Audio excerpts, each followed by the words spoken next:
So maybe Let's do maybe it. better schedule it for December. Okay. I might have one in January too. Congratulations. We just got to go look. Gotta go find. So we're live on the internet right now. By the way, I don't know that anybody cares. Look at Dalton. Come here right quick while we're live on this live stream. Get your ass eaten. Did you get new rims on your truck? Those are your rims? No, those snowflakes are on there. I was busting on him about that the other day. Yeah, they're proper direction. That means you can flip them. All right, go away, DJ. Don't nobody want to chew your ass right now. Because if you bought new rims for your truck, while you owed us $4,300. I didn't buy the rims. What? Hey, Shane. 4,300. How much is Jacob. how I love them snowflakes, though. How much is it still going to make on actual? Oh, it's gonna make us all the money. Yeah, but that's imaginary money at this point. About It doesn't count. 100,000. It doesn't count for anything. Doesn't count for nothing. Nothing. We don't even know if it's got a clear title. Yeah. So your $4,300 is still Viable. priority. So if you go shopping, buy yourself some new rims for your new truck, my No, foot's I gonna find its way right in your ass. The only thing I spent was like $40 to have. You agree with that, Jason? Yeah, fixing up like unless you need a hitch in your truck for work, you don't need to be spending money on it. Period. What did you say? Unless you need a hitch in your truck I for didn't work. spend any money on my truck. Literally, All right. the amount of money I spent on my truck No. before I bought it. You better get Dallas done. Where are you going today? Tyler and Fort Worth. After Dallas is just got to be mowed and weed eated. You might- It's cleaned out. and then- Prioritize Fort Worth before Tyler. I don't give a shit about Tyler. Well, it seems like I don't know which 13 one, and because Blake. I don't know if he's fixing shit or not because I can't call Tim because he fucking blocked me. Blake, he tells me all this stuff's done, but I don't know if it is because Wait a minute. Time out. Who's Everybody's- Tim? Tim's the tenant. he's swimming in his own shit and Claims Blake, he is. I literally I But talked he to Blake blocked today, maintenance man. Well, Tim is tough shit. Hey, is this a guy in Tyler? Is that who you're talking about? Yes, He's this guy. he's Tim. complaining I know- about plumbing and I know block Tim. maintenance man. He don't know that I'm the maintenance man. He thinks I'm the guy that just calls him and raises hell and asks him. It- He thinks I'm a random guy that just calls him about his plumbing. Well, he blocked Whitley too. Oh, So- well, then he. So we don't have no way to get in touch with this guy. Let me go him. I think that's a thumbprint. Your he other got it one on the other side too. Probably a thumb or a fist or something. from Jeremiah. Yeah, he's real strong. Hey, we got two people here watching this. I Yeah, can't we believe got three now. So welcome to the morning radio show. We're actually going to talk real estate. DJ's over here wanting some camera time. We I got just wanna Shane. see what kind of I'm not here to talk real estate. I was actually here to talk taxes and fabrications. But, Well, I'm not going to do that. so Spoon, I took the time this morning to write down a list. I love it. Now that phone number is not a lead. That's our call rail number. But you know what this list is, Spoon? I can't see it, man. Hold it up to the screen so I can see it. You know what that is?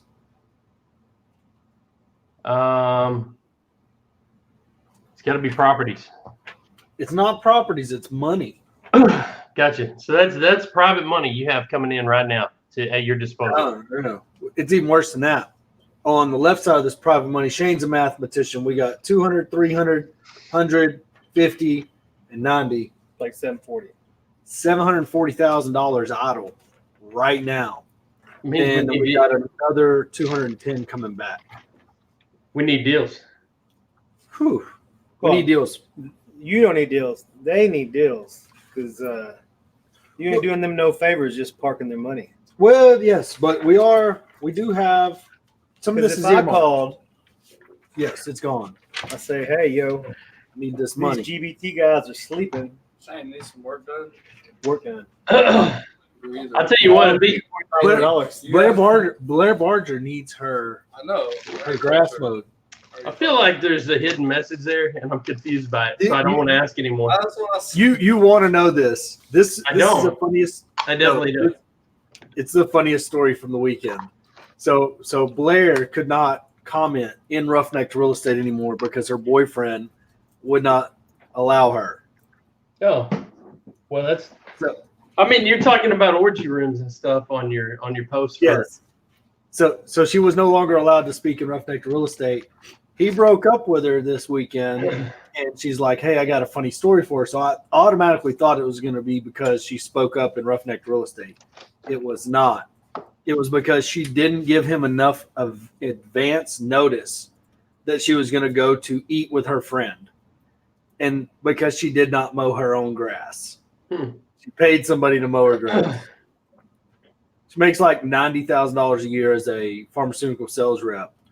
Like, Honestly, that seems like some shit you would come up with. To break up with a girl. Yeah. You don't mow your own grass. Petty. So, anyways, that's the inside joke there. If you're not in Roughneck Real Estate, the group, and you're just one of the two people that are watching this live, which, hey, did we put this in the group yet? We have not. How do we put it in the group? I'll split screen it. I got you. How do you do it? I'm gonna copy this. Oh, it's No, like- I can't do that. That would just invite everybody. Oh, shit. I don't think it's as lucrative. Oh no, it's not lucrative. Well, if you watch YouTube people, like all you have to do is be funny and stupid. Well, you're one of those. Drivers. That's not how it works. I, You have to be an expert at wasting other people's time. You definitely one of those. You've watched countless hours of hunting videos on YouTube. do you know? Not countless, no. I've literally slept on your couch, woke up and watched more hunting videos while you watched straight through. Like today, if you didn't have to go to Kansas, could we not go to your house and watch hunting videos on YouTube all day? We could, but I would like to know, since we're on the internet, you're trying to put me on blast. What day was this that you slept on my couch It was and saw me watch all these hunt videos? No, Just tell me anything. It was definitely we watched. Tell me anything about the day. I don't have to tell you. I can tell you about the hunt because we watched a bear hunt and a elk hunt. So 2 hunts, No, 2 YouTube internet hunts. that you had already watched. What was the total culmination Well, of minutes of these 2 hunts? I don't know. Countless minutes. Countless. Countless. So I watched 2 videos and then I rewatched them with Corey because I thought they were cool and wanted to share with my buddy. And now he thinks I'm a YouTube addict and can't criticize anybody on YouTube wasting anybody's time. Look, I don't think you're a YouTube addict. I think that we consume more content on YouTube than we do on TV now. Oh, for sure, because I don't have TV. So Exactly. So that's why DJ, What? that doesn't mean that I don't watch TV. anymore YouTube is either. good for you. But you've learned how to work on your I've F-250. learned everything that I know just about from YouTube. That's right. I've learned more from YouTube. It's cool. We watch YouTube. Well, that's not good. Well, but I mean that's what you do. You go watch YouTube how to change your belt on your side by side. I mean Brandon literally fixes cars from YouTube. 100%. Like every time we decide if we're going to fix something ourselves or not, it's because So is we that- watch the YouTube video. So hold on. Now Very we're talking about detailed. something different than what DJ was talking about. Hey, do you have my comment turned off? How do you make it where I can comment with these guys? You can't comment. I don't know. It's got to be a setting. We got to work that out. I want to say hi to Bryson and George, but I can't. Let's say hi like that. Well, I am. As the producer, I got to get you guys under control, and I'm disabling all comments. Oh man. So I mean, I tell you what, Shane. There's already enough of those videos out there. So how much do I watch on YouTube? I couldn't even tell you. I have YouTube Live, the premium. I've had it for years now because before a lot of the podcast apps where you could download stuff, I would download like the Grant and Gary V videos in the YouTube Red. It's now premium, and just listen to them on my phone. I listen to everything on YouTube. I spend way more time on there. Me too. Like I literally the other night, I realized my Roku had YouTube, and I was like, "Oh, well, I don't even need any chick's Netflix password anymore. I can just go watch it on YouTube." So I've really And you don't even have your own Netflix subscription. no, You're talking about wealth and income. I don't have any way to. You don't pay have for it. $8 a month, I don't have a credit card. but you're gonna you're gonna teach lessons on credit, financing, all the above. One day, all Jacob. He's doing your taxes too. It needs to be. They know it's Like- riches for. I remember the day that Jacob sent me a message about the corporate American Express and told me I could no longer get Starbucks on it. Oh, you can't do that? Holy shit! Well, let's ask. Oh no! How much Starbucks were you getting on it? All of it, all I'd the say- Starbucks. I think at least $18 a day average. I don't know. I just remember Jacob sent me a message and said, "No more Starbucks on the corporate American Express," and I was like, sitting in the line, still with my Starbucks, looking at my last cup of Starbucks, going, "Is this it?" It was a discussion, but it was just one line of discussion. No more Jacob did- Starbucks on Jacob corporate discussed American it with you, Express. and now and Sit there sad, like, why do I got to buy this $5 motherfucker on my own? I guess I'm giving up Starbucks. everybody on the other end of the office is over there working quietly, diligently, Nah, Whitley and them are gone. wondering why your office ain't soundproof. They took down my wall. It's their fault. That's their I fault. think we need to put one up. So Spoon, we've just been quietly talking about this. 700 and how much did you say, Shane? 40,000? 740,000. I probably got some more that we could get put in, but y'all are worthless and don't have nowhere to put it. So on the Oh, board. them guys, they got to wait. DJ, go to the other side of the board and look at the under contract. I'll tell where you your, this: where your deal is. If What do we it have gets- on? if it gets bad enough where Shane starts going out to find his own deals, we're all in trouble. I couldn't hear what Jason said. Is he talking smack? 25,000 for 35,000. That's right. 67.5 thousand. I'll probably sell for 200,000. It don't matter what it sells for. So we got a $90,000 commitment, What is a DFD? $50,000 commitment. Oh, that's something else. There's only three actually. Yeah, I know. What is it? Axel 67.5 for 35K. Okay. GBT and 25. Yes, and then a 40,000. So we've got 180 committed, 740 on the board, another 210 coming back.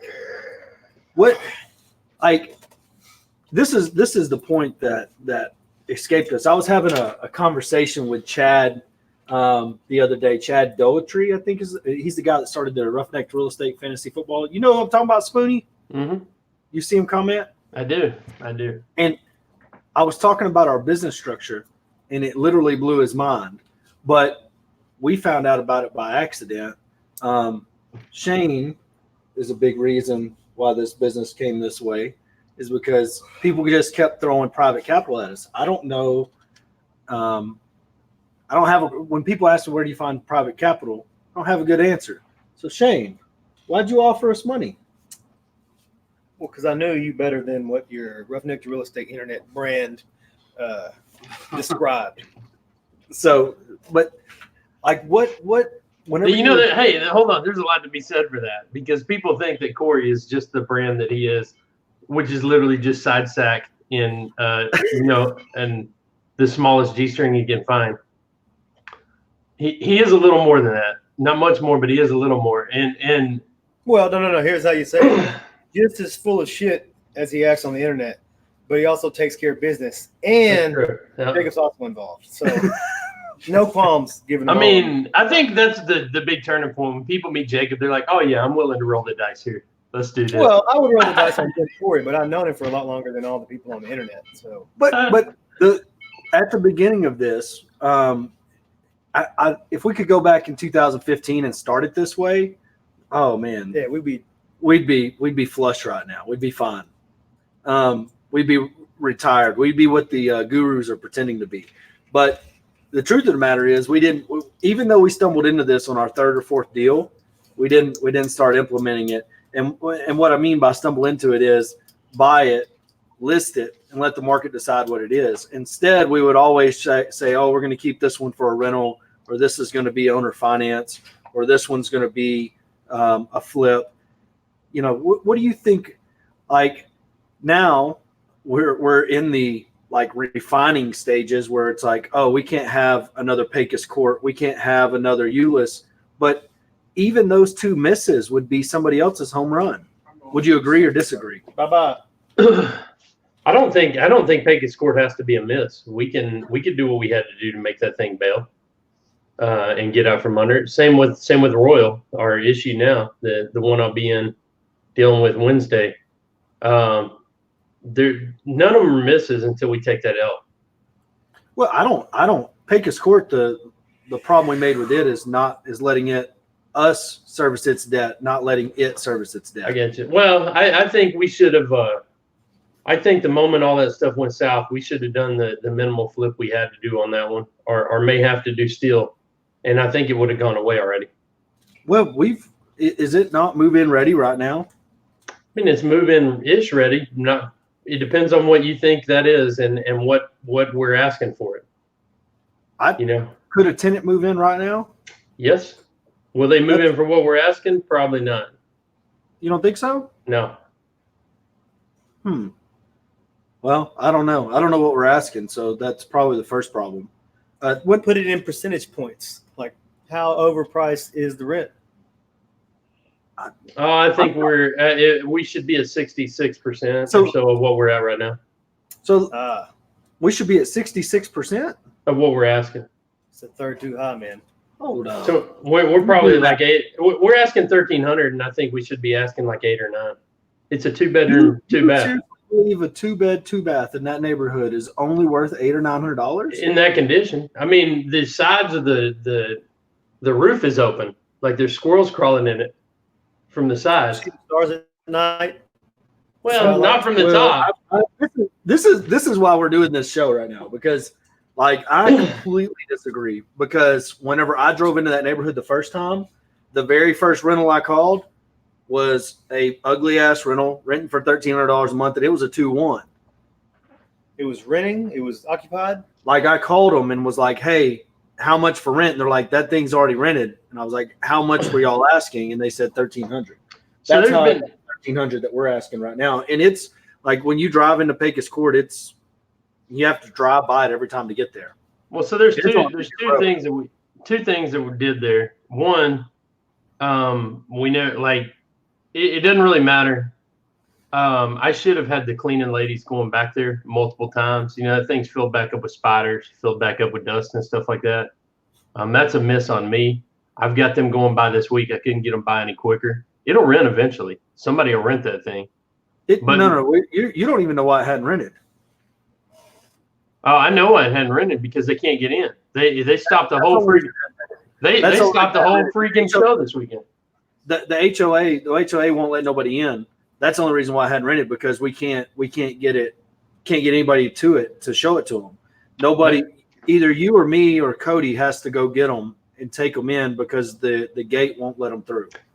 Maybe the one guy, the first person to look at it, that I said, "Hey, just drive by the gate guard," whenever I was doing it, he wanted to rent it. He wanted to put a deposit down, and that's whenever we went under contract with that that offer. Oh man, what was it?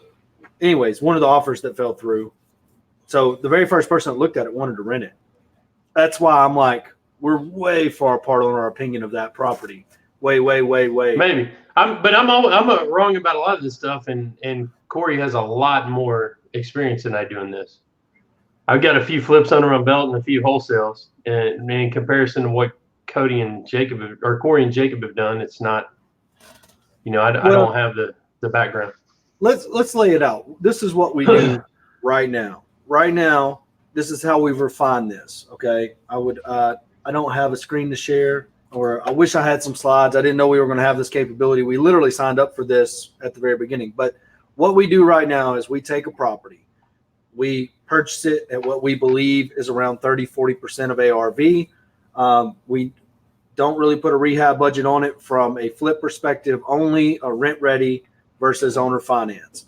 And the one question we ask is, if we had to right now, could we owner finance this as is for twice as much as we're paying for it right now? So if we're buying it for 30, we'll let owner finance for 60 if we don't have to put $1 into it. If it checks that box, we feel really comfortable about buying it, no matter if it's $10,000, $20,000, $60,000, whatever that price is. Okay. To do that, to be able to buy that, you got to be less than 100,000 Spoon. I mean, you can't buy a $100,000 house and owner finance it for 200,000 without hitting the payment objection. So we're playing in these lower end. What's our average purchase price? The only way you can do that over 100,000 is if you're buying them at 50 cents on the dollar. Period. Yes, it's it. But what I'm saying is, like, Our when you average- get a $200,000 purchase, when you put that number to it at 10% interest, you're way exceeding what that property would rent for. Yeah, our average purchase price right now is probably like 55,000. If I had to Yeah. guess, that'd be Yeah. average. And so if we can sell that for 110, we're still in the ballpark of what they'd be paying for rent, and we can put it on a wrap mortgage. We have a new bank in Fort Worth that I'm not going to talk about. Shane's not going to talk about. But anyways, I have a new bank in Fort Worth that Shane's went and met. You met them too, right, Spoon? So we have people in our network that if we pull Shane in, the way our pay structure works, Shane can personally guarantor that deal, that particular deal. It's either going to be his rental or owner finance note. And when it sells, we put it on the market and it sells, Shane can get 20% of that deal for doing nothing other than agreeing to take that deal off our hand if we can't sell it. So in a Pecos court, like right now, we have Pecos court. It's going in the rental portfolio right now. I mean, we're going to lease that thing and let it service its own debt. And then we're going to refinance it with one of our companies that we got with you, Spoon. Is that the plan? Or Yeah. What are we going to do? well, I don't know. We'll put it in our company. That's fine. I mean, I know Euclid is the other one in Cleburne that we're going to do. So being able to buy it, And that'll be the last one we buy in Cleveland. that'll be the last one we buy in Cleburne for sure, because Cleburne's on the warpath with us. But when we buy these deals like this, we list them, and now that we've refined the process, how long do we wait before we start doing price drops, Spoonie? 1 week. Dude, I got impatient on 2 of them and dropped it after 3 days. Hey, Yeah, I mean, our best luck has been when we've been able to underprice the market on a lot of the wholetails that we do, because they're in such a rural area. It's hard. We're guessing sometimes as to what the market is. So we overshoot it a little bit and have to start doing rapid price drops. But the reason why we're able to go into that market is because we know it works as a rental Absolutely. or as a owner finance. So we buy it. You know, good example is the deal in Toller. It's priced right. It's not outside of the realm. You know, we bought that deal in Toller, listed it out for 118. We're down to 98. It's getting plenty of showings, but the feedback has been negative. I've never seen that property. What was the feedback, Spoonie? Oh, the feedback was just that we had a floor that was wonky in there. And I mean, the price changes the feedback. We know that. As we drop the price and get it more in line with what somebody wants in that price range, the feedback changes. So the floor got fixed, supposedly finished yesterday. We got to get new carpet in. And I got 2 to drop carpet in this week down there. And then I think that'll fix most of our negative feedback. And probably a little bit of price reduction will probably open the floodgates on that thing.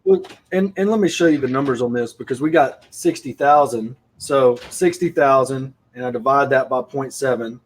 Put about 3,000 in. 85,000. Now we're gonna have what's Gary charging us to do those floors? With the cleanups and everything, we probably got about 3,500 in it right now. So it'll put it at 63,000 divided by 0.7, and we're at 90. So we'll go down to 89,000. I mean, we're at 98 right now. We'll call back the buyers that didn't like it before and send them back through. If we don't get any feedback, we'll be at 90. How long will we set at 90 before we drop a tenant in there? Not very long. 3 weeks max, 4 weeks. Three weeks. And the reason why is because we're paying $630 a month right now, or whatever it's going to be, servicing the debt on that property. We put a tenant in. Now, me and you are going to disagree on what it'll rent for. It's a 4-bed, 2-bath. Oh, and Toller, that's gonna rent for a lot. I'm like $1,200-$1,300. Oh yeah, absolutely. That's So one of the most desirable school districts in North Texas right now. Right. 2% rental. 2% rental. We'll drop it out. Anyways, we'll have a 2% rental on our hands, and we'll just leave it listed. I mean, that's the thing. Once we're at 89,000 and we got a tenant in there paying $1,300 a month, our new buyer is now a buy and hold investor. You know, you're not going to get the owner occupied buyer, but I'm not worried about the owner occupied buyer. If I wanted an owner-occupied buyer, we would go in there and fix it and peel back walls and everything else. But now that I'm not servicing the debt, I don't even have to refi it until we run through this $700,000. We get this $700,000 deployed and get tenants in all of it. Now it can sell off as the market deems it needs to. And we all know in the spring there'll be a lot more buyers than there are now in the fall. So we might end up with all of this money parked all winter long and just nibble off that cash flow. But that's how our business is built. When we need more money to go buy more deals, that's when we'll start the refi process with another bank. I mean, what do you think of that business model? Spoon, did you paid a guru? What did they ever talk about this? Did they ever tell you to do this? No. I learned how to send direct mail for $5,000, and I could have learned all that off yours or Max Maxwell's channel or Propelio's Academy for free. And then I burned $10,000 in direct mail and almost starved to death. But what that's the thing that with me, I'm like, man, what I see the new people all the time that are out. They're doing deals. They're wanting to market. They get their first deal across the finish line. They dump it all back into marketing, and they outspend their skill set. Like when you look back at your $10,000 in direct mail, how many of those deals did you blow because you didn't know how to talk to a seller? 10. I got one deal out of that. That was the $1,000 deal with RJ that I took such a love tap on there. But We'll see. I hold on just a second. I want to show you something. Where's it at? This whole deal of yellow legal pads and white legal pads here is all leads from back in those days that I didn't know what to do with. I mean, seriously, I had no idea what to do with all these leads. Where I took notes, did stuff. I found those this weekend when I was going through things. That's too funny. If I'd known what I'd known there, I probably would have never met Corey. What I know now, I probably would have never met Corey because I wouldn't have been starving to death.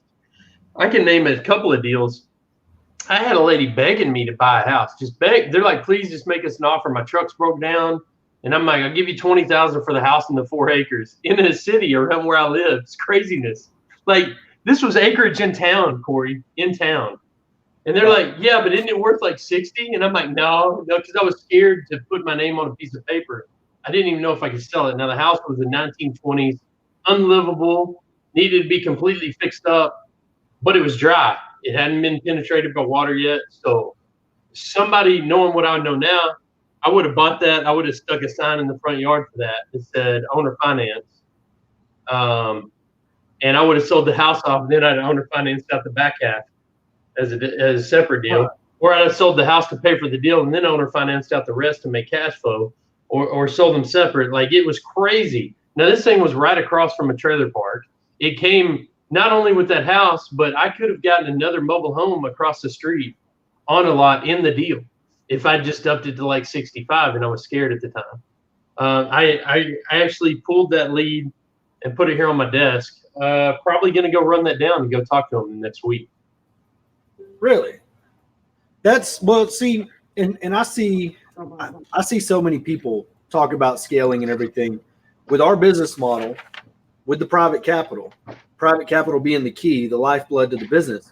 There's no comparison for me on a stress level or a worrying about where our next meal is coming from level, because being able to close on everything that comes our way is very, very good. Now, Shane didn't elaborate too well. He didn't break down why, how we came into so much private capital. But essentially, when we were in the wilderness where you were, when me and you bumped into each other, we were working Facebook Marketplace. We were working Craigslist, which Facebook Marketplace wasn't even in existence. And it was just the buy, sell, trade groups, the white trash wedding groups, working Craigslist and doing direct mail off Propelio and having really, really good success with the direct mail, surprisingly enough. And that was it. That was all we did all day. Door knock a little bit, drive for dollars a bunch, but we didn't have the technology like Propelio has a driving for dollars app now. gives you the address, gives you contact information, gives you the mortgage amount, gives you so much information in the palm of your hand. But all I had was the CAD, and it was like, hey, I can write this letter by hand today at lunch, send it off, and justify buying my lunch. When we were doing that, when we were in that moment, okay, everybody just seeing how hard we were working and how passionate we were about it. Learning how to communicate that message at family reunions, at gatherings, at golf tournaments, at all of that. Hey man, what are you up to? You got laid off from the oil field. What are you doing now? Bro, you ain't gonna believe this. Like, I'm buying this house, got this. I put a butthole sprayer in the shower. Like, it'll wash away your problems. Now, we lost $20,000 on that deal, but y'all have no idea how excited I was about that shower. Like, that shower was it. And as they seen, I mean, butthole sprayers are nice though. They're really they nice. are. But it was a level of action. Like, it was the level of action. It was nothing else. It was, you know, what are you doing tomorrow night? I'm putting out bandit signs. You know what I mean? They're like, dude, it's the night before Thanksgiving. I'm like, yeah, this is my Thanksgiving tradition. I'm going to put out bandit signs, and I'm going to be here tomorrow for Thanksgiving sleepy, because I already know I'm going to pound this turkey and be sleepy anyways. And, you know, we end up getting our big Toller deal off of those bandit signs that we did the night before Thanksgiving, when everybody else spent their family. But that's what it took to get the private capital. So yeah, and you should talk about that. I mean, you put a sign in a Burger King parking lot, and what did it amount to? $112,000. $112,000 on one deal. And then the Pecos Court came from that round of bandit signs. Which other one? And we've already cashed out on that one because we got a free trailer on a lot with that one.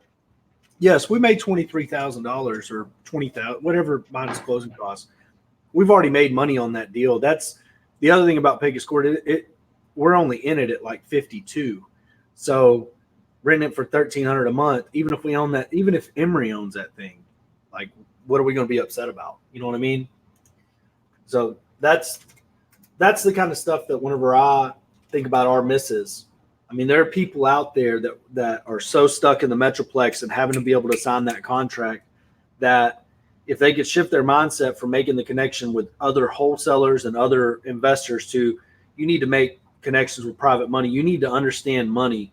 And if you understand money and you can communicate money, not only can you do multifamily mobile home parks, RV parks, the whole gamut, but you can go get a shitload of private money, because anybody that has private capital available, hundreds of thousands of dollars or millions of dollars, they understand and speak that language. They understand when their money's sitting in the bank that it's not doing them any good at all, that it's actually a depreciating asset sitting in the bank. And if they get it out to you, I mean, we got one lady, she's signing up for 8% interest for 3 years locked. And it happened because of the recession talk. She pulled her money out of the stock market the day before it dropped 800 points and is giving it to us in a self-directed IRA. We're taking that 8% interest only debt and putting it on one of our mobile home parks. And now we don't have to worry about going through a refi process on that park for 3 years. We negotiated the terms where we can re-up and pay points and all of that. So we, even at the end of 3 years, we have the option to extend if we want to. That wouldn't be available if we weren't. I mean, that literally came within Shane's family, reunion. We're sitting there all talking about it, and she's like, "Hey, I've got this IRA. Could y'all do something with it?" And we're like, "Yeah, we could." So, anyways, what's your biggest miss so far? Tell me about your biggest miss. So no, the only misses I have are the ones that I didn't take a shot on, or the ones that why are you laughing? It's the truth.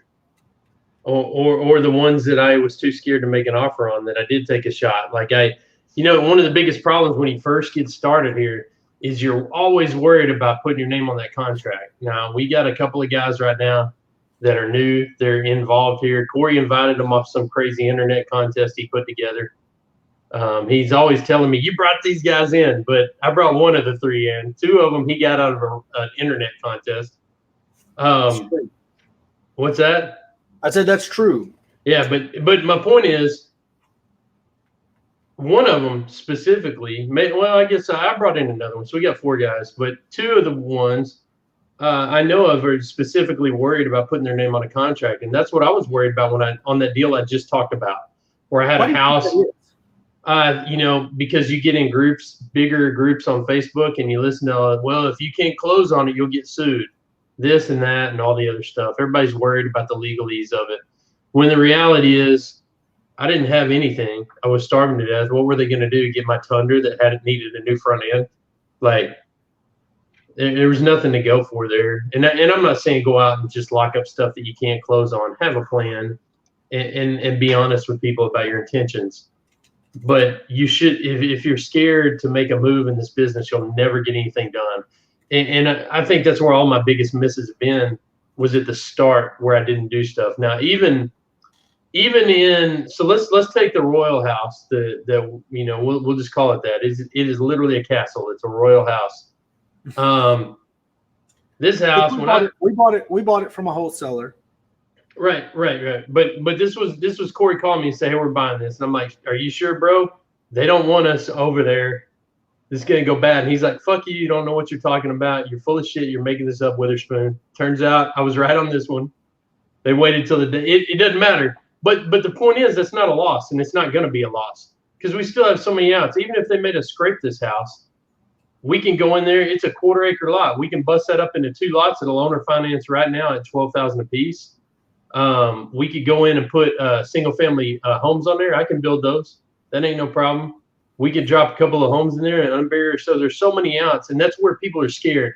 They're afraid they're going to get locked into stuff. Now, 2 years ago, I would have been freaking the fuck out that my name and Jacob's name is on a note for this property that Corey said we're buying.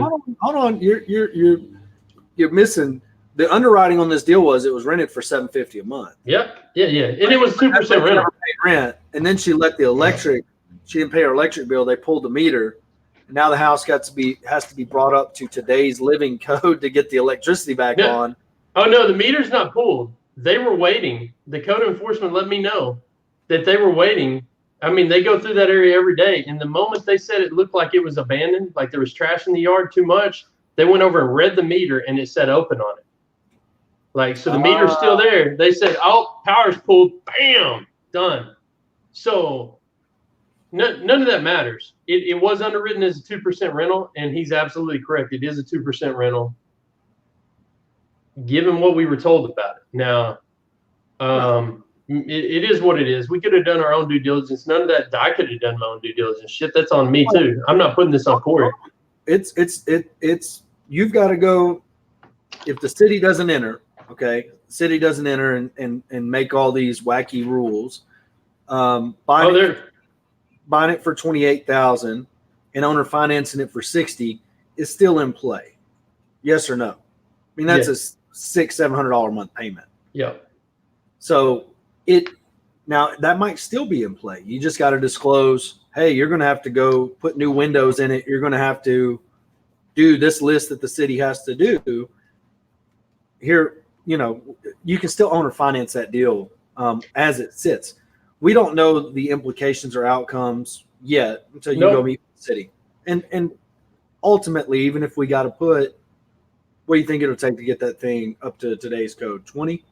Yeah, it needs a new roof, and the rest of it we may have. Even if we had to gut drywall in that thing and bring up all the electrical. I mean, you can punch through the floor and do that. They can do all that under the trailer.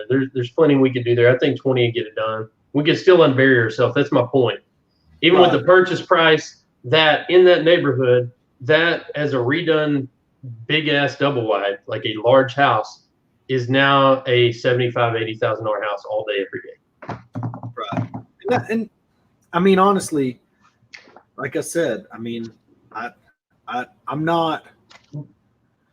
Sometimes the RV park is a great one for us to go through on another day, but I think we're out of the option period on it. I think so. It looks like that one's going to go ahead and close, but it's really hard to think that you're buying something wrong at $150 when they just had a buyer cash at $300 back out.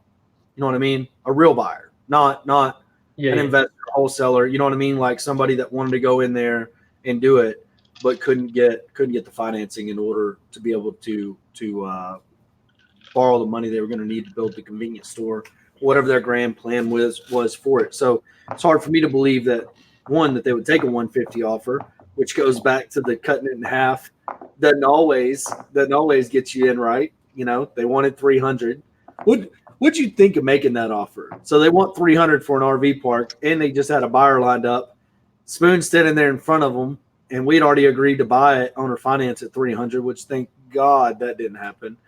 Well, I don't know. We would just have we'd be out there building an RV park. Yeah, I'd be moving there. Like we wouldn't be doing this show this morning. We would be laying new sewer pipe and building us out an RV park, and I'd be selling minnows out of that store. But what'd you think whenever I told you, hey, yeah, they want 300? Yeah, I'll offer them 150. Well, so I mean, there were some other factors to that, right? Like you just closed Lampasas, you closed some other stuff. So Corey's like, no, we ain't doing that. They turned us down. And we all know in this business that when you see somebody come back to you after the fact, there's probably some weakness in that price or for whatever reason. There's definitely motivation. They came back to us and said, you know, we'll take your offer. And Corey's like, no, go in, offer him 150. That was probably the hardest offer I ever had to make. But it taught me a really valuable lesson. I went in there and just told him, I said, look, this is what I got to offer today. It's what I have. You know, I know that's not what you're expecting. You can let me know if you want it or not. And the next day they came back and accepted it. And I'll tell you, man, I did not want to make that offer, going from 300 to 150K on you know, I mean, on something that's literally on the tax records for 300. I was scared to make it and went in there and did it, and it worked out. Kind of, at least in the offer. You know, I don't know if we're going to break even on this deal, Corey, or we're going to be upside down a few thousand. But some deals you got to cut your losses on and walk away from. That's the reality of it. You know, Jacob will figure it up. Jacob will figure it up and let us know where we're at on it. None of them feel like misses to me, honestly. You can, if you ever lose money on a piece of real estate, it's because you didn't own it long enough. I don't mind getting away from something when the time's right to get the money back in. I think we're going to break even with Cody Creamer doing the, you know, taking the guys off and all that, and an agent not getting paid. We might actually make money, but anything that we make on it, we'll probably give to Cody anyways, just for doing all the work. I mean, he's done a ton of work out there dealing with people. No, I know, and that's what I'm saying. Like, I mean, we'll probably, you know, give Nick some and give Cody some if there is money that was made there, because both of them have worked on it for free. You know, we took the risk, so us going out there and working for free ain't that big of a deal. Those guys, they've got to feed families, so we'll probably line up with him. We'll run that by Jacob though first. We might have a credit card bill to pay or something, so we can't never say for certain. Well, but I mean, we can help them out other ways. You know, there's plenty of days that Nick was out there helping me redo that well, get it right, and then same with Cody. God, I don't know how many Sundays he's called me, like, hey, I'm showing somebody this RV park, so you know, I'm just thankful. I know. And that's like when there was a big post on the internet yesterday. I meant to save that. I meant that to be a big part of what we were going to talk about. But anyways, there was a post. Lady asked in a couple other groups what the pay structure was, and so I'm going through and I'm reading other people's pay structure, and like I'm wondering if we got it wrong, right? I mean, did you see it in any of the other groups? The only reason why I didn't go commented on in one of the other groups was I didn't see which group it was she posted it in, and I couldn't find the post again when I got ready to comment on it because I was driving, and so I just made our own post in Roughneck Real Estate. But when I finally got tagged into one of the other ones, I started reading it and I was like, oh man, like we pay out a lot of money. I know. Like, agree or disagree? Oh, I totally agree. It's a lot of money to be paid out for, and it's not that people aren't bringing value, but a lot of times, like I tried to explain this to somebody the other day. I did that deal out in Graham for $3,000. Now I learned a ton on that deal. The other guy got 3,000 for having a buyer's list, and I think that was a fair trade in that situation because of what I learned, what he had to do. He had the buyer's list, whatever. I went out to that deal. You did. You didn't get paid, and he should have paid you out of his side, but that's a whole different deal. Maybe. But my point is, I spent, what do you think, 3 months on that deal? You spent a lot of time on it. And God knows, driving 2 hours one way, probably 10 times to get all this paperwork done and all this. I'm not trying to count hours or put money against it. I'm just saying that sometimes I get deals like that where people call me and they're like, hey, bro, let's JV on this deal. And they want me to go spend 30 hours running down AOHs and stuff. And they brought me a phone number. I think we overpay on those sometimes. Well, maybe. I'm talking maybe about wrong. Within our own business, it seems like a lot of money. But the thing about it is, at least the way I look at it, whenever I write that up there, you're guaranteed 35% just for having the access to the private capital. That's essentially what it is. Guaranteed 35%. So you go down that list, there's 30% on the line for a contract and doing the HOAs and all that. What's to keep me from getting the contract? Like right now, our Kaufman deal that I asked you about yesterday. Like, and we sent Luis by last night. We called him yesterday too. And I'm gonna go drive it today after I sign at 2:00. What I'm saying is, what's to keep me right now? Nothing. Go get it. The group message. I can get back on the phone, call them back, and I can get that 30% the same as you can get it, the same as Luis can get it, the same as Creamer can get it, the same as DJ can get it, the same as anybody else can get that 30%. Right now, it's on the board. You know what I mean? Who wants it bad enough? That's so 100% if I ever think I'm overpaying for something, then I gotta really look at the mirror and be like, well, Corey, you had the same opportunity they had. You know what I mean? Well, as long as it doesn't impact the business and the growth of the business. And when I say that, I'm just saying, like, we only have to do enough through this structure that we have set up to keep growth happening through marketing, because it creates some benefits for me and you, just because we can go buy real estate and we can make a little money, feed our wife and kids, or in your case, your sister wives and kids. And I mean, I think this is a vehicle. I was actually talking to Nick about this yesterday. I don't know if this structure that we have right now will be the end all be all for me and Corey, or me and Corey and Jacob, or me and Jacob, because eventually I think we'll have to do something different on some bigger project or some smaller project somewhere else. But I do think this is a vehicle to help a lot of guys like Nick, a lot of guys like Luis, a lot of guys like. I look at it the exact opposite. I think it benefits us 10 times more. 10 really? times. Yes, hell yes. Because when I'm looking at the other people's pay structure, I'm like, they're not going to keep help.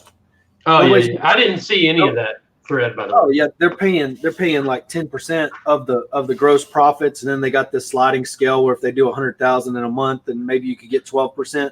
Well, you get systems and processes, right?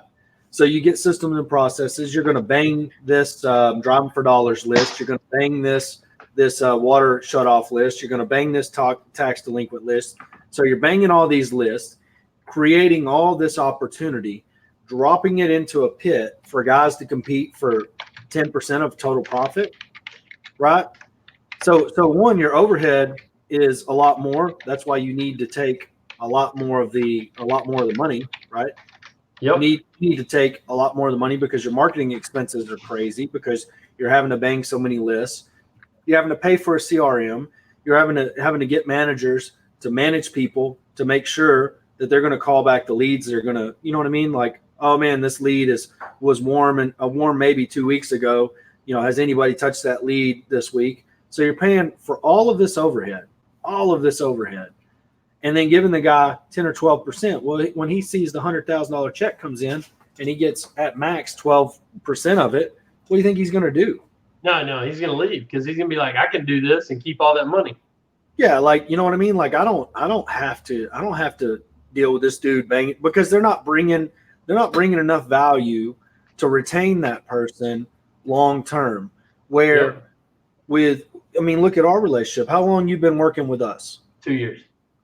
Why? Because we can provide opportunity. We have private capital and the ability to buy everything. We don't have to worry about being snaked. I'd say there's 3 reasons. One is the one that you just answered. 2, I'm probably the most loyal person on the planet. And 3, I can put up with Corey Thompson. This is true, but I mean, all those things are said, but you know, if Cody's got the opportunity to make 30%, if Nick's got the opportunity to make 30%, are they going to go to work for anybody else? No. And that's the whole point. Like, we aren't keeping enough. That's what I was trying to get at. I was probably going about it the backwards way. We're not keeping enough to like make it a home run for us like a lot of these other big groups that, you know, I mean, me and Corey ain't going to be out driving Bentleys next week. There's no slack on nobody that's driving a Bentley. There just ain't enough scratch in our structure for us to happen. And it wouldn't happen anyway. He'd get run out of Grosbeck if he drove one. Do you even know what a KPI is? Yeah, I know what the key performance indicator. Do we track them? No, that's a different thing. I don't even know how to track them. Here's what I do know. That lead in Kaufman's $100,000. Yep. That lead in Kaufman's $100,000. Period. Yep. It came off a bandit sign, and if we lock that up and we get that paid, we spent $5,700 on bandit signs. Half of them are still not put out. Doesn't matter. We're putting them out consistently. We just still have half of them left because. Yeah, that's about right. I'm just thinking about the numbers that are there. Well, it don't matter. $5,700. Yeah, and we got another round coming in, right? Did you get that order? I don't know. I don't care. It don't matter. If we bought more bandit signs and we bought more bandit signs, the point that I'm trying to make is this: for $5,700, we haven't put all of them out yet, and we closed how many deals last month? 8. That's right. That we sold all of those that came off of bandit signs, made $112,000 on that one deal. I mean, just sit there and do the math in your head. You don't have to be a math whiz at this point to realize that everybody else's business, and I don't have any of their indicators because I don't see it out there. I don't see them. You know what I mean? I don't see them talking about it. I don't see when they talk about KPIs, but they do have big businesses, and they do have an acquisition guy and a disposition guy and a this guy and a that guy. But you know what else they have? A lot of inefficiency in their marketing because they're not getting the home run deals because they have to be in this like little circle of DFW. You know what I mean? You got DFW here, and they have to be right there. And we can come out here, out here, out here, out here, out here, out here, and just bang because we have private capital and we can pay our people, overpay our people because we're more than covering all marketing expenses for 35%. And Jason, you know as well as I do, if you need the 30% for getting the contract and doing the title issues, it's available to you. I can go get it. And if you want the 20% for guaranteeing that loan, you can get that in 5 minutes too on your own. We'd love for you to have. For sure. You know what I mean? So let's talk about this because that little circle you drew back there, we need to talk about a couple things. One is like Corey makes it look easy by going out there and poking dots on, around. Like Corey drive all the way to Amarillo for the right deal. I'll drive all the way to Marshall, Texas for the right deal. I don't give a shit where it's at. I almost drove to Oklahoma for one this week. I may go next week because I had a bunch dropped in my inbox that looked pretty good. The reason we can do that is because we have the outs to do that. Now, I get people dropping in my DMs daily, like by the shit pile because they can't get through Corey's DMs. And they're like, oh, look, I got a deal. Marshall, Texas, $140,000. And I'm like, it's not a deal. Not Marshall. No, but I literally see this on the daily where people are like, oh, it's $80,000. It's in Johnson Ridge, Texas. I don't know if it's a town, but just some crazy little shithole town that hadn't had a house sold in 2 years. Best deal of the century. The reason we can do this out there is because we will wait and buy them at 35 cents on the dollar. We have access to all of that money Corey's talking about, and we have multiple outs. And all these wholesalers that come out of DFW that try to get this done, fuck the whole game up because they can't do that. So they're just out locking up stuff willy nilly, and we get to go in behind them like our Acton house. And Corey had to smash some dude in the teeth verbally, and the owner had to smash some dude in the teeth verbally. And you're making it sound like we go around people. We don't. That's no. That's not what we do. I'm saying that house had 2 wholesalers have it under contract before us. Yes. Couldn't close on it. Couldn't get it moved. Ran people through there. Had the seller completely educated on the shadiness of wholesaling. Yeah, that dude knew as much about wholesaling as I did. Yeah, he was like, the very first question he called that's another one that came off those bandit signs. The very first question the guy asked me whenever he called was, hold on, I got a wedgie. First question he asked was, "Are you a wholesaler?" And I'm like, "No, bro, we buy." And he named his price, pulled the comps, drove the neighborhood, knew it was going to be a grand slam. You went out there, negotiated an extra acre with a pond, knew it was going to be a really big grand slam. Then they had the additional acreage that me and you were arguing over whether or not we needed to buy it. You're like, should have it's bought going to it. be a good deal. And I'm like, well, Jason, I'm not going to do it on a think. I need to know. And you're like, well, I can't really know because I'm Jason and I don't want to say it. I don't want to put myself out there like that. And then boom, they put it on MLS and it sells for what, $12,000 an acre, and we could have bought it all for $7,000. If we had bought all that, split it in 2, 5 acres and 5 acres, we would have had a super home run out of that deal. But it would probably only amounted to 20 or 30 more in profit, which would have been nice. whatever it would have been, you live and learn. But I'm telling Jason on the phone because I hadn't looked at him. Like, I'm not going on a maybe, Jason. You're going to have to tell me we're buying this, and you're going to wear it, and you're going to own it. And at that point, you didn't have the confidence to wear it. Now I think you'd wear it, you know what I mean, all day long. But the point of that is that wholesaler that had it locked up at that moment in time filed a memorandum on it. And we're over here smashing right here in this corner. Just boom, you're going to release this memorandum. I'm on the 3-way with him and the seller. The seller knew that he was lying whenever he sent the contractors by there, you know what I mean, that were really the buyers. The buyers that went and looked at it, all of them, can you believe whatever they were trying to sell that for? They had the contract at the same price we had the contract at. No, we paid less. Well, whatever it is, but doesn't matter. The contract was the contract. Can you believe that they wouldn't lower their fee till probably like $2,500 to move that deal? No, it's crazy. That's the mindset of a wholesaler. A wholesaler is, I've got to get paid $10,000. I got to get paid $20,000. My time is so valuable, 80-20 principle. So they'll get paid $0,000 and walk from a deal that they already invested their time in. Time's already on the input. The pay, they would rather take 0 than 1,000 because they got too much pride. And that whole deal was insane. They filed a memorandum on this property, having never even took their earnest money or filed the contract. Then they got somebody when the seller figured this out and tried to get the contract canceled. He called the title company, said, I'm canceling the contract. They magically backdated a contract that they couldn't provide to him before that. I'm pretty sure the title company could have gotten snatched up in that too. There was some badness going on. Yeah, and then anyways, after all of that, I think the check from the title company was 73. I think the total profit on it was 50 something. Doesn't really matter. They missed out on a hell of a deal. That would have been a hell of a deal had they not. I mean, whatever that situation would have been, whatever it would have looked like on paper, if they'd have closed on it and listed it, they'd have made money. You know what I mean? And a ton of money. And had less time in the deal because they wouldn't have been walking buyers through that guy's place pretending they're contractors. I mean, that's the part of the equation that nobody puts into wholesaling or any of these other exit strategies. How much time are you going to have in the deal? Now, I know for you right now, you have, a number of hours in every single deal. But far less than if you were out here trying to hawk these deals the DFW Investor Group. Dude, I guarantee you there's deals that we get paid more than a doctor gets paid on per hour. Because, if you look at it on an hourly basis, there's a lot of hours we don't get paid for. But those few hours that we have to work on certain deals, we make a shit ton of money an hour.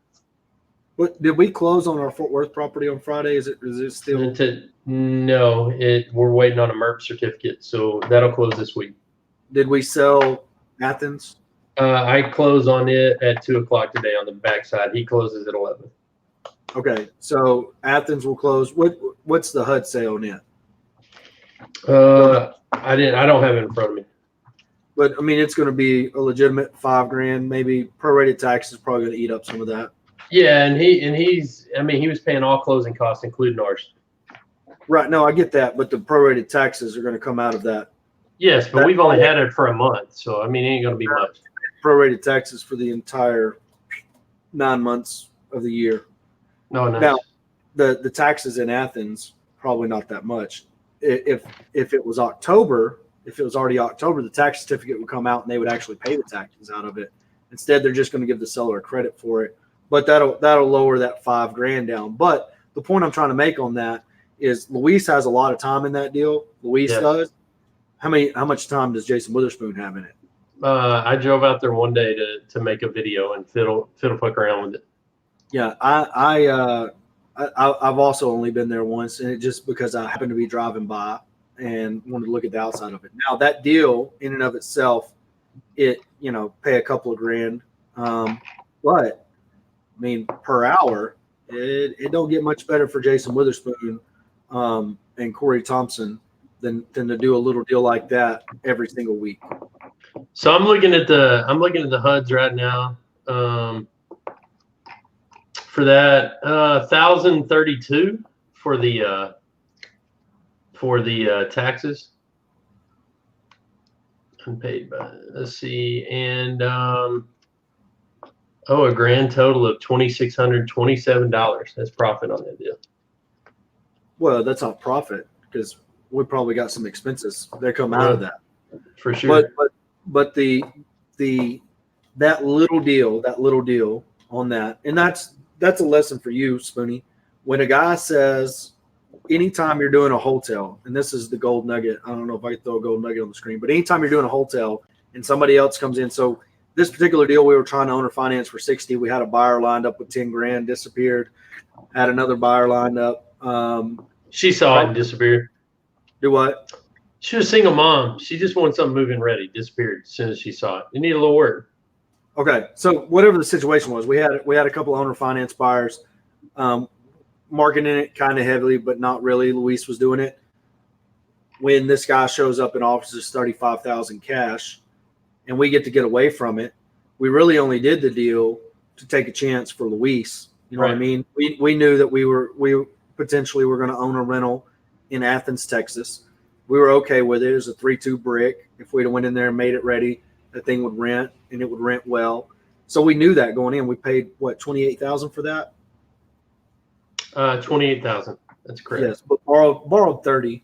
So we might not have any money in it. That $2,600 might be total profit. But anytime somebody comes in with a cash offer and a 7-day close and are legitimate, you just get away from it. You just bounce out the other side, quit wasting time on it. You take that $2,600, you divide it up, into the little increments that it's divided up into, and you be done with it. You know what I mean? Put it on a dollar per hour, and you're like, oh man, you know what I mean? I made $400 an hour for the amount of time I had in it. Where else can I go and make $400 an hour? Too many people would just look at the little number, the 2,600, and instead of looking at the big number, which is I'm getting a hell of a payday per hour. And I don't know about you, but I mean, I'm fairly certain your family needs groceries right now, Spoonie. Oh, that's an understatement. Groceries and diapers are a big expense around my house. And these little deals like this will get you groceries and diapers almost every single time. I mean, this is just grocery money. It doesn't have to be a grand slam. The singles in this case a bunt will pay your bills. You know what I mean? This one just moves the base runners. You're still out at first. It just moves the base runners though. Yeah. So hey, I was looking at it. Yeah. With this looks like it's pure because the payoff was 31.4 on that, including the lender. So, did we spend any money cleaning it or any of that? Yeah, we got about $600 in it.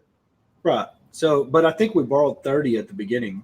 The payoff from the lender is 31,400. I'm looking at it. Correct, and I'm pretty sure we borrowed 30,000 against it. I think we paid 28 for it and borrowed 30 against it. So I don't think we have any cash into it. I think the 600 is pure profit. Jacob will correct us though. So one thing I want to talk about though, so we went through this process together, and a couple of our new guys are kind of going through this together right now. And we've had to adjust our way of doing business to help. Now y'all did it for me, which was when I needed money and was starving to death, y'all would just stroke me a check, or Shane would help me out, do whatever to get me by until we actually had a deal closed. One of the things that people that talk about wholetailing, they talk about, oh, just wholetail the shit out of that house. Just do it. You better have the money to service that debt and be able to eat in the process of wholetailing, because our biggest hit, how many months did we have wrapped up in total? 6 months? Yeah, but it serviced its own debt because it was rented. It did, but that's what most people don't understand. And when they're doing this, but just because it serviced its own debt didn't mean it was paying for somebody's groceries during that time. Oh no. But it wasn't taking $4,000 a month out of the pot either. Absolutely. I'm just saying you have to plan if you're going to do wholetails on either wholesaling or having enough wholetails in your pipe to be closing something or doing equity pools to feed yourself. Which is why at the beginning of this video, we talk about pulling the plug at 30 days and having a tenant in there servicing the debt. Because if you stick with it too long, the market speaks true and fast. If, we're almost to a point where as we get a full cycle year, we'll know, in the spring, everything was moving so fast that we thought we were invincible. You know what I mean? You'd hit the market, it'd be gone. You get into the fall, you're going to have to anticipate renting those properties out, fixing some toilets, fixing some ACs. You're going to have the cash reserves to do it. Now we're blessed enough to be able to pull equity on the front side when we buy something, to where very rarely are we in that situation where when like for instance in Cleburne, we're doing a make ready right now. Are we pulling a draw on that loan? No. Why not? Well, we can after we pay for it. Right, but we'll pull a draw on it, and we'll be a hunt. We will not have any money in that deal because we'll be able to pull a draw on it. But we have to pay for it just like any other normal human being would have to pay for it first. Then we pull a draw on it. But we'll have a tenant in there servicing the debt right after that. As soon as this loan closes for my personal house, we're going to start the refile on that house. Once the refile on that house is done, that's a cash flowing rental. That thing's going to make almost $300 a month. That's a miss for us is $300 a month with $0 invested. That's everybody else's grand slam. You know what I mean? As a buy and hold investor, it doesn't get any better than that. No, and again, a year ago, I would have been scared to death about a lot of the deals we do because I didn't understand the backside of this and what having all these multiple outs can do for you. And the only reason we can do that is because that sheet of paper you have in your hand. Well, sheet of paper, an office staff down there that does all the leasing and property management, keeps the books, and a crazy smart guy like Jacob. That helps a lot. Jacob is banging on the keyboard right now, finishing up tax. Well, our taxes are done. I don't know whose taxes he's working on, but anyways, it's one of those things where when I see people talking about scaling, I feel like we're scaled. You know what I mean? We got W-2 employees. They got health, vision, dental, vision, insurance. You know what I mean? You could be a W-2 employee if you wanted, Jason. I think we offered it to you one time to get you some insurance. But the thing I think we're going to do that after the first of the year. So we do these things because Jacob has that ability. But then you got to have a guy like us that's willing to go out and look at every deal, do the deal, underwrite the deal, live with the worst case scenario. You got to have the private money. You got to have all that. How do you get it? Where do you start? I started on Facebook Marketplace, in Craigslist, driving for dollars, and bandit signs. Today, what works best? Bandit signs. Everybody's like trying to find the easy button. we've paid $6,500, $2,500 to try to do SEO stuff and all that kind of stuff. It works for some people. They're good at it, but their budget, they got a big shot of powder. You know what I mean? They got $75,000 to dump in it month one. You know what I mean? Well, do you have that? No, you don't have it. Well, you better figure out how to use Facebook Marketplace. You better figure out how to use Craigslist. You better figure out how to call the thrifty nickel. Because if you don't have 75 grand, how are you going to go into an arena and compete day one when you don't even have the skill set to close a deal? If you did spend the 75 grand and poured deals all over yourself, you wouldn't have the skill set to close them. You know what I mean? So you can outspend your skill set every single day. Look at that comment right there. There's my man, Chris Young. This dude is an old school gangster. He's been snatching cars. That's where he made all his money. He used to snatch people's souls out in their Mercedes when they didn't make their payments. And me and him talk about this. He called me the other day. All the time, the money's on the street. That's something Chris Young is always telling me. The money's on the street. And he's 100% right. Chris is going to be in Vegas with us, by the way. I haven't gave him the details yet, but he said he was in. He texted me. And I want Chris there because anybody that can make money in real estate in Napa Valley, California, you don't think that skill set goes across many markets? Yeah, Chris is a savage, man. That dude. One of the hardest places to make money in the world. For sure. I don't know if you saw that article this week. There's the cheapest house in San Francisco right now. Of course, this is in Napa Valley. The cheapest house in San Francisco is a 1-1 that needs redoing, and it's on the market for $600K. That's great. Well, I've got to go. Jason, the whole first half of this was a little bit of grab ass because Shane was here. We're going to do this every morning, but on certain days we're going to be at 9. At certain days we're going to be at 8. I want to do it closer to 8. Spoonie's got engagements all week, so we're going to always do it every single morning. Is 8 o'clock in the morning doable for you now that we at least have the system set up? Or what days are 9 and what days are 8? Monday, Wednesday, and Friday I got to do 9 o'clock. Okay. Otherwise, it's just with too many kids. It is what it is, dude. But Tuesday, Thursdays I can do 8. The reason why I want to catch it today is I want to catch people when they're driving. Sure. And I want to, Jason was real hard on me. He's like, hey man, I don't want you to be putting my business in the street on this live stream. I'm like, we got to be specific. I don't know. What's off limits? But chicken fried steak. Oh yeah. Let's talk about it. I made this banner. It's my favorite meal in the world. I love chicken fried steak.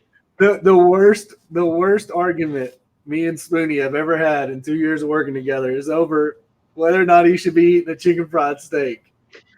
So you know what? I think it goes deeper than that. Like I was talking to my parents a couple weeks ago, and it just randomly out of the blue. Oh, it was my aunt. We were all talking. We were all there with the family. The man goes, "Well, it's because you didn't eat until you started eating chicken fried steaks." When I was a kid, I got real sick and spent a bunch of time in the hospital, and I looked like a stick figure for years. If you look at all my old pictures, and I guess the first meal that I latched onto after all this was chicken fried steak, and that's all I ate from the time I was like 6 to 41. Well, from my side of the deal, I was sitting there and I feeling kind of good. I lost some weight. I'm like, yeah. And we're sitting at a deal, and Cody Creamer's there. Poor Cody, bless That's his like heart. the second argument he saw, and the second time he was with us. The other one was at the water park when I got the shit in my mouth at the RV park. Yes. So, anyways, I look at Spoon. I was like, "Hey, you'd feel a lot better if you didn't eat that chicken fried steak," and swapped over to like regular. And he's like, fuck you, fuck everything you stand for, fuck everybody. I was like, oh shit, we're like, no, like I'm not. It's not that serious. Like I don't care. Like I don't care. Like I don't care. Like I really don't care about it that much. Spoon. He's like, nah, you got to listen to this. So. You ever? Yeah, I don't know if we can go back to Hofbrau. I was like, okay, well, all right, let's not. The whole time we were getting ready to do this, I'm like, man, if this devolves into a chicken fried steak moment, it's good. I mean, viewership will probably only go up. They'll be like, oh shit, if these motherfuckers in the same room, they'd be throwing 5 fists. Me and I say this all the time. I don't do 90% of the stuff that Corey would do because I'm not the guy that goes out and picks fights. Like, I'm not going to be the guy on the internet bashing gurus. Now, I will troll the shit out of somebody. I love to troll people. It's just too much fun. But I have never had so much in common, or I've never been so alike somebody that I have so little in common with, is probably the best way to put that. Me and Corey, we come from the same place. That's kind of how we found each other. The loyalty's there, the way we treat our friends and stuff like that.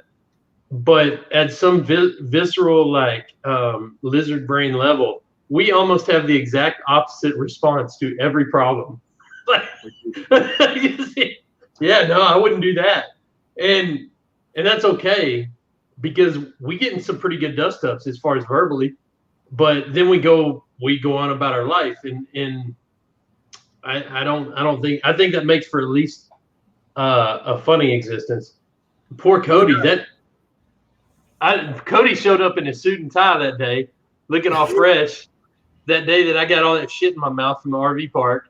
I mean, literally poop flying in my mouth. And me and you are just out there screaming at each other on the side of a road in Sampson Park, Texas. True. It's good times.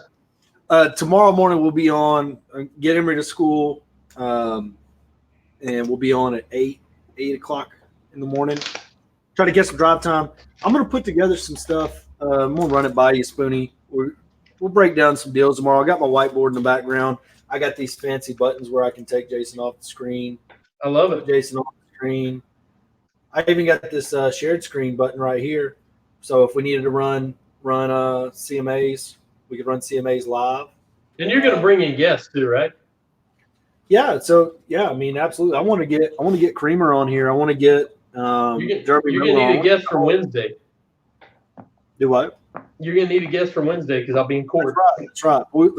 Wednesday will be me and Creamer probably. We'll have to get him. Got to get him involved in this. So I want to have these morning talks because one, content for YouTube is really hard to create. I think we already talk like this at least once a day. We're on the phone for an hour. It's a lot easier to do it when there's a whole bunch of people watching, and figure out what we're going to do and do some planning and scheduling. That Kaufman deal, I know that it's on your radar now. It's on my radar too, and we've got to go out there and get it locked up. Do you know any other deals that we need to that are? I got to follow up with one in a city I will not mention. We'll just call it Weatherford. Two sisters that want to sell. Yeah. Called off bandits time. Anything else that you can think of off the top of your head that? Well, I got the two that I got to follow up on that portfolio. I'm trying to scratch up another couple of portfolio leads right now. How did tomorrow we'll go into the callbacks. That's what we'll do tomorrow morning. We'll dive into the callbacks. We'll listen to some of them, see if we have the ability, and go through it and maybe do some callbacks. We'll also have moving forward. We'll also let people call in, or can we add them on here? Probably. You can add them in, you can add them in as just another person. Send somebody the link and let them in, just like I'm in. Okay. Well, we'll let people ask questions and jump in. Guys, if you got anything, drop it in the comments. We'll come back and try to answer them later. So, anyways, Spoon, got anything to leave the people with? No, Follow you on Big Spoon Real Estate on Insta, and Spoonie's on TikTok. Oh man, I'm having too much fun on TikTok. I don't even know what TikTok is, but I'm going to stay away from it. You should. I'm not going down that rabbit hole. So I appreciate y'all's time. We'll holler at y'all later. Later.